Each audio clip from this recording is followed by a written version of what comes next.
কারণ জীবনের সবথেকে শ্রেষ্ঠ যেটা আপনার হলো সেটা হলো কি মাসআলা জানা। জোরে বলুন সুবহানাল্লাহ। কারণ যদি আমি মাসলা জেনে ফেলি, নামাজ ভালোভাবে পড়তে পারবো, যে ব্যাপারে খোদা আমাকে সর্বপ্রথমে কাল কিয়ামতের ময়দানে জিজ্ঞেস করবে। আর যদি মাসলাই জানলাম না, পাক কিভাবে হতে হয়, পবিত্র কিভাবে থাকতে হয়, কাপড় কিভাবে পাক করতে হয়, কিভাবে চলতে হবে, কিভাবে নামাজ পড়তে হবে, কিভাবে হাত উঠাতে হবে, কোথায় কি পড়তে হবে জানলাম না, শুধুমাত্র মসজিদে গিয়ে টক্কর দিলাম আর এরকম কি মারবার মাথা টেকাইলাম, তো নামাজ কবুল হবে কি? নামাজ পড়লেই যে শুধুমাত্র কবুল হবে এটা নয়, বরং নামাজকে কবুলিয়তের জন্য কিছু মাসলা মাসাইল আপনাকে জানতে হবে। জানেন, এরকম একজন একটা বক্তব্য দিচ্ছেন, বক্তব্য দেওয়ার পরে এবার তিনি বলছেন নামাজ ওই সময় পর্যন্ত হবে না যতক্ষণ না পর্যন্ত মানুষ ওযু না করে। কি না করে? ওযু না করে। কারণ ওযু ছাড়া নামাজ হবেই না। ওযুকে বলা হয়েছে নামাজের চাবি। জোরে বলুন না সুবহানাল্লাহ। এবার বলুন তো, চাবি ছাড়া তালা খোলা যাবে? চাবি ছাড়া তালা খোলা যাবেই না। আর যদি বলি চাবি ছাড়া তালা খোলা যাবে, তো এটা ভুল, তালাকে ভাঙতে হবে। কি করতে হবে? ভাঙতে হবে। এর মানে ওটা তো খোলার জন্য একটা হাতুড়া নিতে হবে, নচেত খোলাই যাবে না। তো এই জন্য বলা হয়েছে নামাজের জন্য প্রথম যেটা শর্ত হলো সেটা হলো কি? ওযু। এবার একজন আলিমে দিন ওযু করতে হবে এটা তিনি বলছেন যে ওযু ছাড়া নামাজ হবে না। ওযু যখন করব, ওযু করার পর তারপরে কিয়ামে দাঁড়াবো, কিয়াম করিবার পর তারপরে আমি কি করব? আল্লাহু আকবার বলবো, ঠিক আছে, নিয়ত করে বলবো, তারপরে আমি সানা পড়বো, হাত বাঁধবো, ঠিক আছে, তারপরে রুকু করব, সাজদা, সবকিছু হবে কিসের পর? ওযু করার পর। এই যে কথাটা বললেন বাবা, একজন ব্যক্তি দাঁড় হয়ে বলেন মূল বিষয়ে আপনি ভুল বলছেন। কি বলছেন? ভুল বলছেন। মনে অচম্বিত হয়ে গেল, ব্যাপারটা কি, আমি ভুল বলছি? বলছে হ্যাঁ। কে আপনাকে বলল যে ওযু ছাড়া নামাজ হবে না? বলছে আছে, কোরআন ও হাদিসে এটাই লেখা আছে। বলছে দেখেন, আমি নামাজ পড়ে দেখাচ্ছি আপনাকে। কি পড়ে দেখাচ্ছি? নামাজ পড়ে দেখাচ্ছি। বিচে দাঁড়িয়ে গেল, বলছে আমার এখন ওযু নাই। দেখেন, আল্লাহু আকবার, হাত বাঁধলো, আল্লাহু আকবার, সামি আল্লাহু লিমান হামিদা, রুকু করলো, সাজদা করলো, দেখেন নামাজ হয়ে গেল। বলেন তো নামাজটা হলো? হলো নামাজ? এবার ও তো বললো হলো নামাজ, হলো না। নামাজের জন্য শর্ত বুঝার শক্তি হলো না। কি শক্তি হলো না? বুঝার শক্তি হলো না। এই রকম কিছু মানুষও রয়েছে বাবা, বুঝতে পারবে না, শুধুমাত্র বলেই চলে যাবে যে এটা হচ্ছে হারাম, এটা হচ্ছে শিরক, এটা হচ্ছে বিদআত। আরে শিরক ও বিদআতকে প্রমাণ করতে হলে কোরআন ও হাদিস থেকে প্রমাণ করতে হবে। যতক্ষণ না পর্যন্ত কোরআন ও হাদিস থেকে প্রমাণ না করো, সেটাকে শিরক বলা যাবে না, সেটাকে হারাম বলা যাবে না। হারাম কোন জিনিসকে বলতে গেলে কোরআন থেকে প্রমাণ চাই। কোরআন থেকে প্রমাণ না হলে হারাম যে ব্যক্তি বলবে ও খুদ গুনাহগার হয়ে যাবে। জোরে বলুন সুবহানাল্লাহ। আরো জোরে বলুন সুবহানাল্লাহ। মাশাআল্লাহ, আলহামদুলিল্লাহ। এই তো আমার বাবারা, মুর্শিদাবাদের বাবারা, ইনশাআল্লাহ সবটাই ভালো, কিন্তু ভাই একটা আমি খারাপ দেখতে পাচ্ছি। খারাপ বলবো না, সুন্নতের খেলাফ যেটা হচ্ছে। আমাদের সবাই তো এখানে বসে রয়েছেন, কিন্তু দেখা যায় 10 থেকে 20 জন মাথায় টুপি আর বাকি মাফলার আর এরকম খালি, তাই কি না ভাই? আছে না? খারাপ ভাববেন না, এটা চলছে, যেহেতু এখন ঠান্ডার সময় মাফলার পরে আছি, টুপি রাখিনি।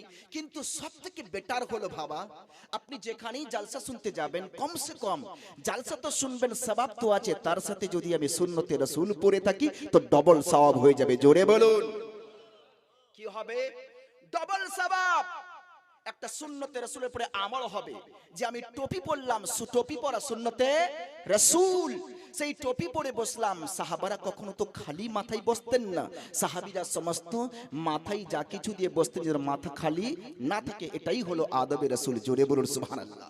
এটাই হচ্ছে আদব, আর এটাই হচ্ছে সুন্নত, যে আমরা কোরআন ও হাদিসের বাণী শুনবো, সেখানে বসবো তো একটু পবিত্র হয়ে বসবো।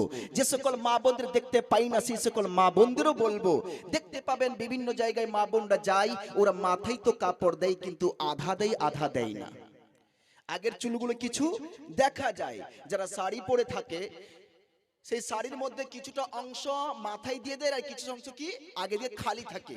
কিংবা যারা শুধু উড়না পরে থাকে, এবার যারা বুরকা পরে না, উড়না পরে থাকে, সেই মারাও দেখবেন যে শুধুমাত্র এখানে দেখবেন খালি থাকবে আর পিছনে ঢাকা থাকবে। আগে খালি হলো আর পিছনে ঢাকা হলো। চুলগুলো দেখা যায় কি যায় না বাবা? চুল দেখা যায়। এবার চুলটা যখন দেখা হলো তো পর্দা হলো? পর্দাই হলো না, কারণ সম্পূর্ণ চুলটা ঢাকা হলো পর্দা। সম্পূর্ণ চুল ঢাকা হলো পর্দা, কিন্তু সম্পূর্ণ চুল তো ঢাকা নয়, এই জন্য পর্দা হলো না। এই জন্য মাগো যারা এসেছেন মা, তো পর্দাও আপনারা যদিও রয়েছেন, এক অপরকে কখনো দেখানো যাবে না। যদিও সেখানে মেয়ে মানুষও রয়েছে, এক মেয়ে মানুষ অপর মেয়ে মানুষকে নিজের সত্র দেখাতে পারবে না।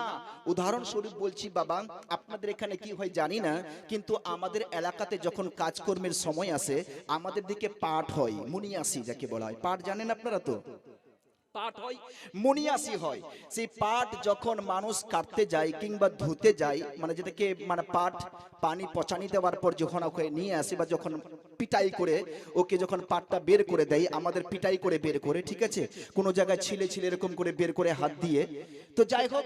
আর কিছু কিছু মানুষ যখন পাট কে কামাবার জন্য, মানে পাটে যে জঙ্গল হয়, সেই জঙ্গলকে উঠাবার জন্য পসনি নিয়ে, আমাদের দিকে পসনি বলে, সেটা দিয়ে উঠাই না, আবার দেখবেন সেটা কাজ করে, তো তখন দেখবেন মানুষেরা কি, যে কাপড়টা পরে দেখবেন ওনার জাঙও দেখা যাচ্ছে আর হাঁটুও দেখা যায়।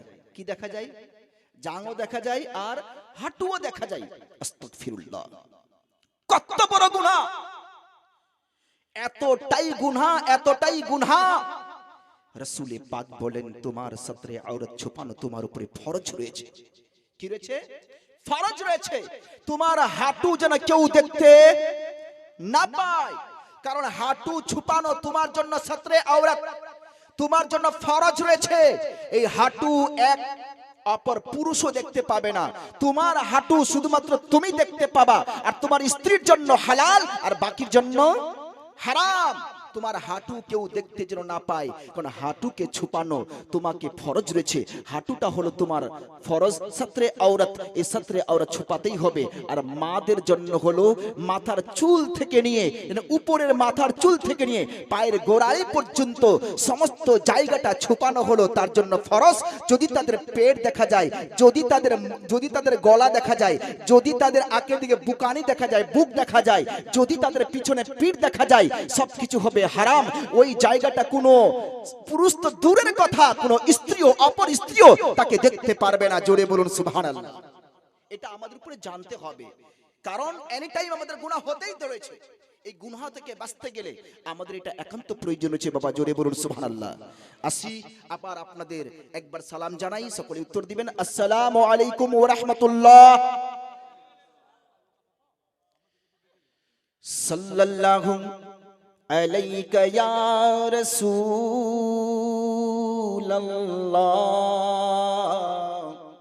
ওয়া সাল্লাম আলাইকা।